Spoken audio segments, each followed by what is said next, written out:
いらっしゃい。まあ座りなよ。雨にやられたんだね。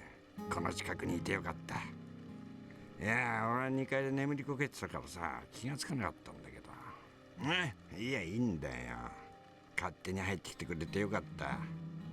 昔のようにはいかねえな。いくらでも眠れるようになっちゃって、眠らなきゃ身動き取れなくなっちゃうんだよ。年は取りたくないね。どうも。あんたどっから来たの？最近じゃアーカムに行くやつもいなくなって、うちの前の道もすっかり寂しくなっちゃったけどな。ああそう。あんたアーカムに行くんだ。珍しいね。いやほんと寄ってくれてよかった。この辺で知らない人に会うことなんてめったにないからな。あんたボストンの人でしょ？見ただけでわかるよ。いや私は行ったことないけどね。そういえば84年に文校の先生が一人やってきたけど、急にいなくなっちゃったな。どうしてるのかな。あれから噂一つ聞かねえからな。いやいや大した話じゃないんだけどね。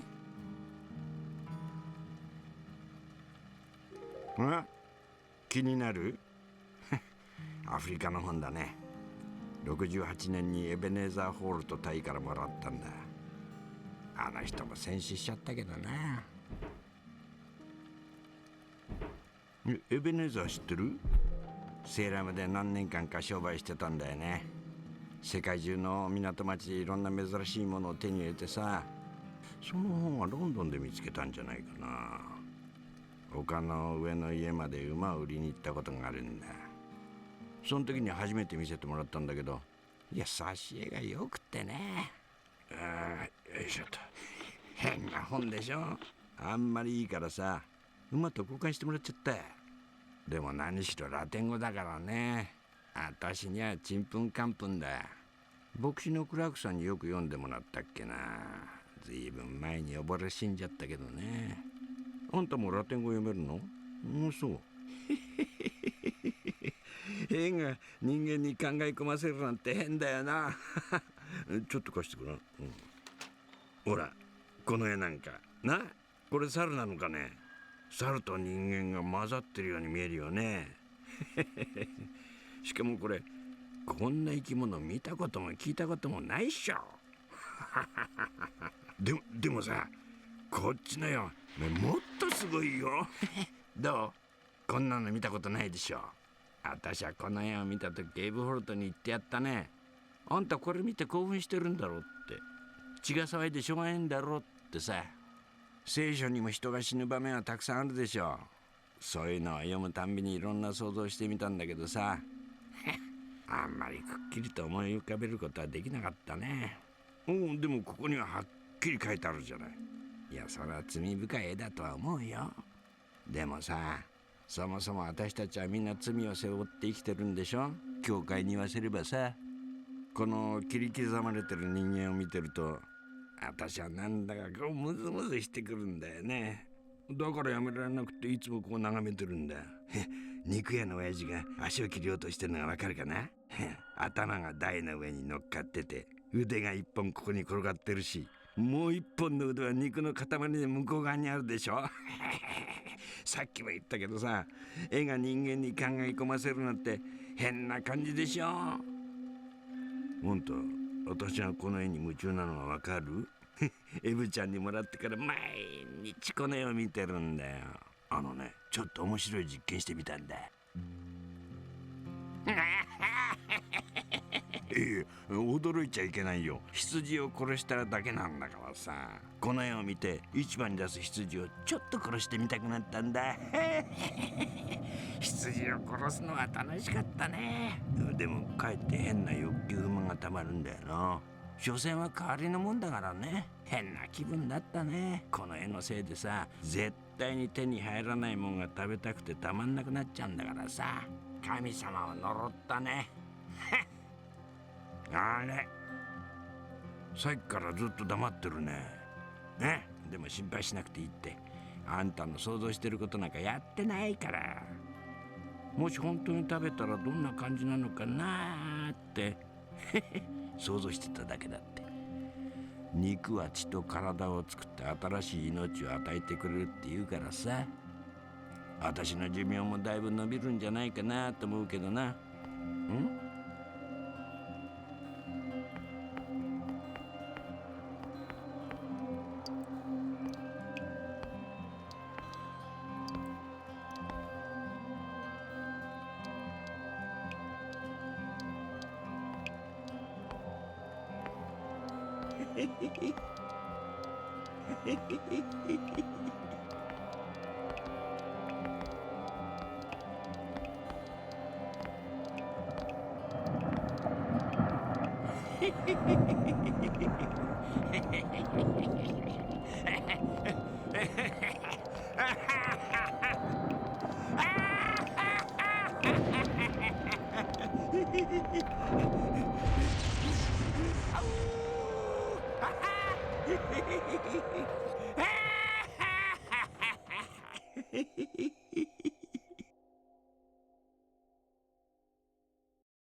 それがウィルバー・ウェイトリーの最後だった。ウィルバーは1913年ダニッチ村に生まれた。父親に関してはっきりしたことを知る者は村に一人もいない。母親は体に軽い障害を持つ醜い女で、ウィルバーを産んだ時には35歳になっていた。若い頃には黒魔術をもてあそんでいるとの噂もあった父親と二人きりの生活を送っていた。村の中心部から7キロ近く離れているという偏僻な場所にウェイトリー家の家はあった。出産の前夜から山鳴りがし、村中の犬が狂ったように吠え立て、ヨタカが不気味に泣き続けたという。医者や産婆が立ち会ったという記録はない。ウィルバーが誕生してからのウェイトリー家の奇妙な兆候の一つは、乳牛を購入し続けたのに一向に総数の増える気配がなかったことだった。納屋の中にいる牛の数はいつもだいたい12頭前後で、ほとんどの牛が薄汚くやつれ、ひっかき傷を負い、皮膚をただれさせていた。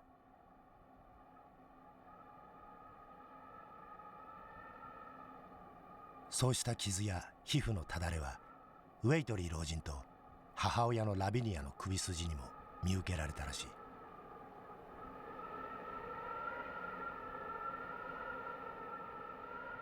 生後8ヶ月が過ぎる頃には完全な一人歩きができるようになり、ハロウィンの夜には炎の上がるセンティネルの丘の頂上を目指して草むらの中を母親と共に全裸で駆け上がっていく姿が目撃されている。ウィルバー少年は生まれてから11ヶ月後に話し始めた。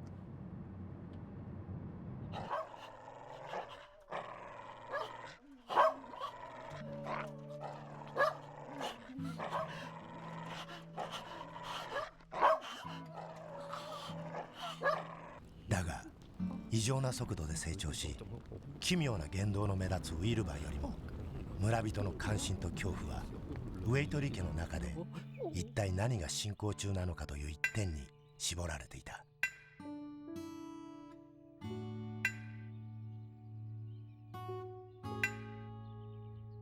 増築中の2階からは誰もいるはずがないのに物音が聞こえることがよくあったという。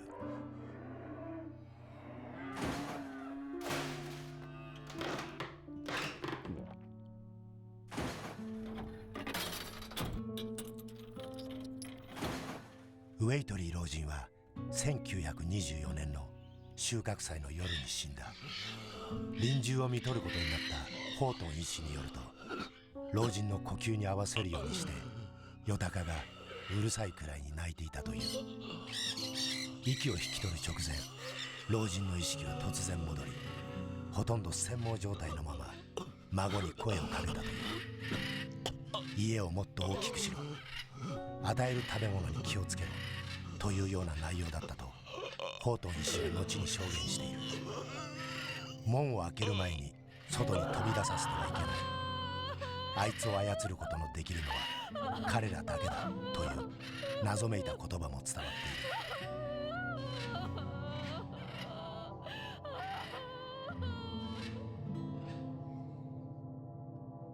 その頃までにウィルバーはほぼ成人同様の体格に育っていたのみならず、偏ってはいるものの恐るべき博識を持つ研究家として紀行本や禁断の書を所蔵する各地の大学図書館で名を知られるようになっていた。私がウィルバーからの手紙を受け取り始めたのもこの頃のことだった。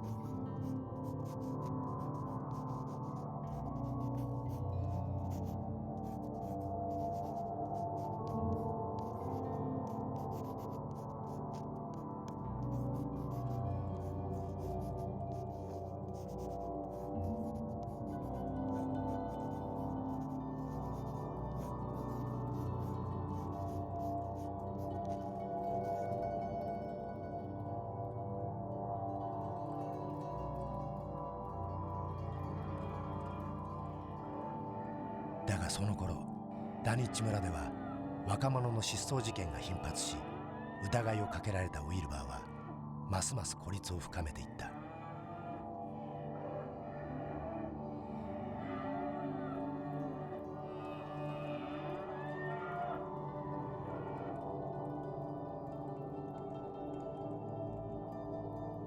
それから2年の間に母親は不可解な失踪を遂げ、ウィルバーの身長は2メートルを超えてもなお成長を止める気配を見せなかった。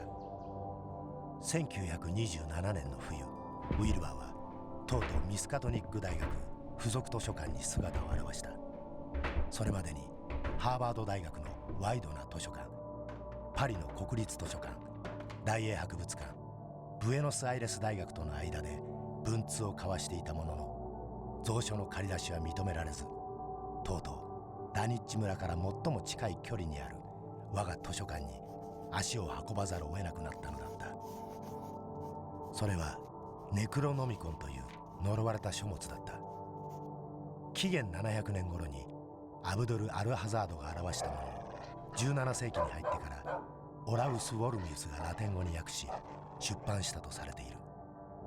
ウィルバーは祖父に譲られた不完全な英語版の保管を企んでいた。私はその本の貸し出しを丁寧に断った。すると彼は食い下がり、脅迫めいた言葉すら口にしたが、私は譲らなかった。そればかりでなく、彼の文通していた他のあらゆる図書館に連絡を取り、これ以上の問い合わせには応じないよう要請した。だからウィルバーが図書館への侵入に及ぶのは時間の問題だった。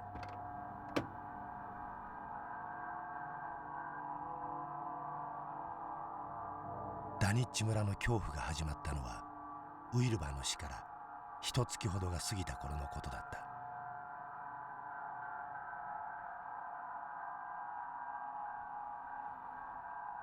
ウィルバーは奇妙な手書きの記録を残していた。それは古代アラビア語のようにもサンスクリット語のようにも見える文字で書かれていた。ダニッチ村で起こりつつある怪異現象の第一歩を目にした時、私たちの解読作業は最終段階に至り、来たるべき事態への具体的対応策を準備していたところだった。おーい！あんなところに警官の車が。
逃げろ！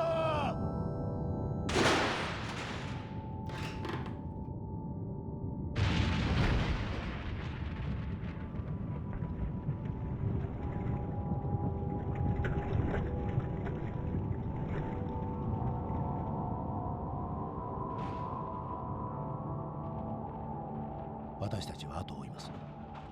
あいつは黒魔術で生み出された化け物なんです。魔術で生み出されたものは魔術でなければ倒せません。私はウィルバー・ウェイトリーの持っていた本や日記をくまなく調べ、その方法を研究しました。おそらく奴を倒せると思います。危険な賭けではありますが、ウィルバーが生きていたらもっと恐ろしいものをこの世界に呼び寄せていたはずです。どなたか近道を教えてくれませんか？あの向こうの丘に先回りしたいんです。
あの丘の祭壇に向かっています。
皆さん、あいつの体はバラバラに分解されました。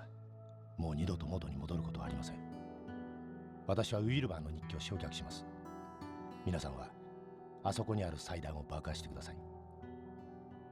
冒涜的な儀式を実行に移すことで邪悪な者たちをこの世界に呼び戻し、人類を絶滅させてやろうという忌まわしい意志はいつ誰の心にでも宿る可能性があります。それはむしろ我々が太古から受け継いできた意志なのかもしれません。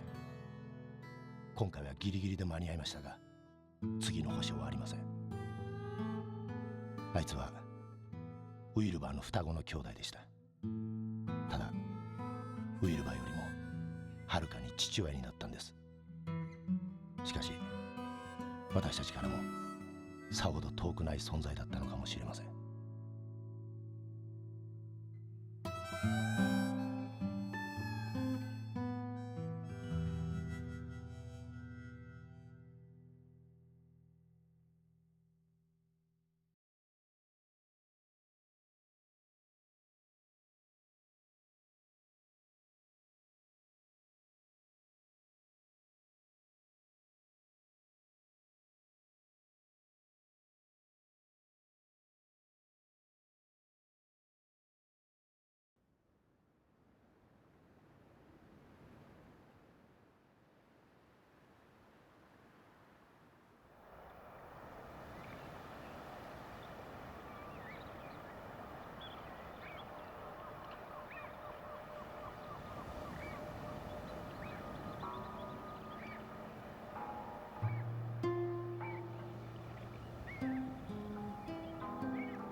私の家は古い一族に属している。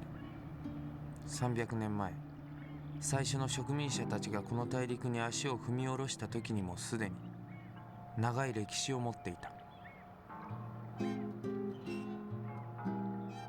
一族の者は1世紀に一度この小さな港町に集まり祝祭を行う。それにより太古の記憶をよみがえらせるのだと伝えられている。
Ha ha ha.